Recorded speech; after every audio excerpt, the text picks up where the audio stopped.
from the files of Sherlock Holmes.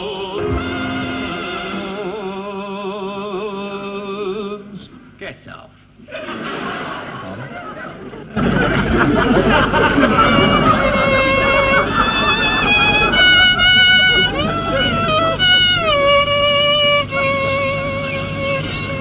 Undoubtedly, one of the most mysterious episodes during the course of my acquaintance with Sherlock Holmes was the curious case of the one-legged dog. For the first time I can recall, Holmes seemed baffled, and with some difficulty I persuaded him to take a few days off in the country. Travelling light with a violin and a crate of cocaine, we camped comfortably by the banks of the River Strod, a pleasant little tributary of the Strittle. The country air, however, did very little to calm the restless mind of my eminent companion.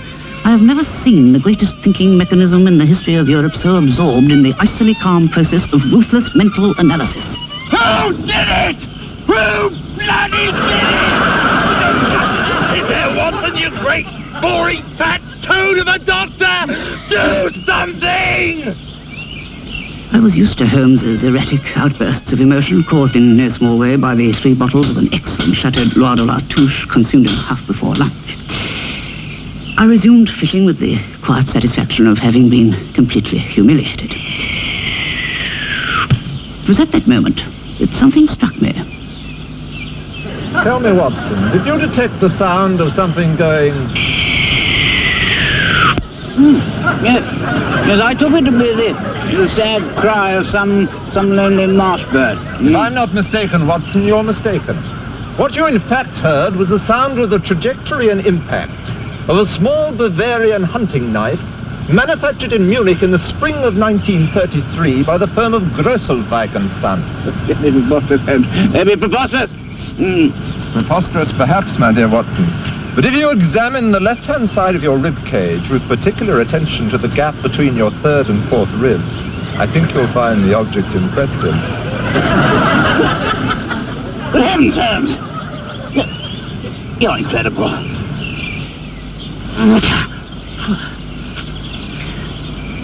Holmes, there must be some mistake. This letter is for you. Now what? Read it. Right. I read it. Aloud to me. Dear Sherlock Holmes, and idiotic accomplice. A reference I took to be to myself. If you wish to find the body of young Daisy Adler, don't for goodness sake go to Cotley Spinney, where it most assuredly is not.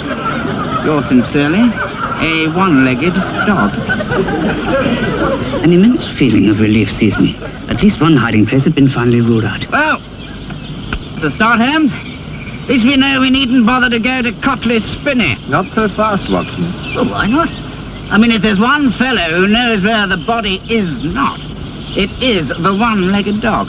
And don't you think that's precisely the reaction our adversary is hoping for? In my view, Watson, Cotley Spinney is the one place that we shall find the body. Come, Doctor. I took the sensible precaution of threading my way through the dense undergrowth, whilst my intrepid companion strode noisily along the open pathway, playing the mad scene from Verdi's Il Dottore è Stupido. I must confess I was puzzled by his behaviour. Come out of that shrubbery, Watson. Don't you see it'll afford you no protection? It's the one place that our friend the enemy will be looking. His suspicions will scarcely be aroused, however, by the sight of 2 ordinary wayfarers playing the mad scene from Verdi's Il Dottore è Stupido.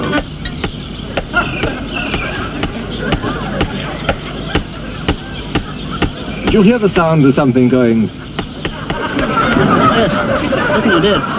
I took it to be the persistent tapping of our little industrious English woodpecker. I think you're mistaken, Watson. The sound you heard was in fact made by a small Bavarian hammer, manufactured in the spring of 1833 by Grosselweig and Sons of Munich. I realized for the 8th millionth time that I was in the presence of a genius of the first water and a violinist of the second water. Well, not this way then, Holmes. But precisely this way. Woof, woof! Woof, woof! Our one-legged canine adversary. If I'm not mistaken, the grave of the unfortunate Miss Adler will not be far. We entered Cotley Spinney cautiously. Suddenly, Holmes pounced. What is it, Holmes? Leaves. Dead leaves. Leaves. Dead leaves. Leaves. Dead leaves. Holmes, dead leaves. Leaves. Dead leaves. Dead leaves, Daisy Adler. No, dead leaves. I had to demur to Holmes's superior analysis. We sat for a moment of quiet rumination on a leafy hillock. It asked me a question that was uppermost in my mind. Holmes, what is that sinister ticking noise I hear? Sounds to me like some form of primitive explosive device, of the type manufactured in Bavaria in the spring of 1833 by Grosselwijk and Sons of Munich.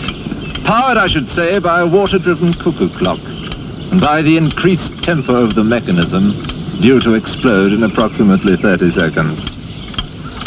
I was much calmed by Holmes's explanation, but a further distraction was in store. Excuse me, Holmes.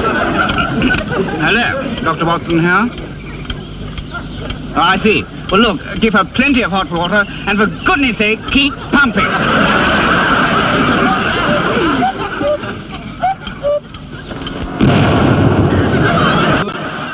As I left Holmes, I thought I heard the joyous cry of the first cuckoo of spring.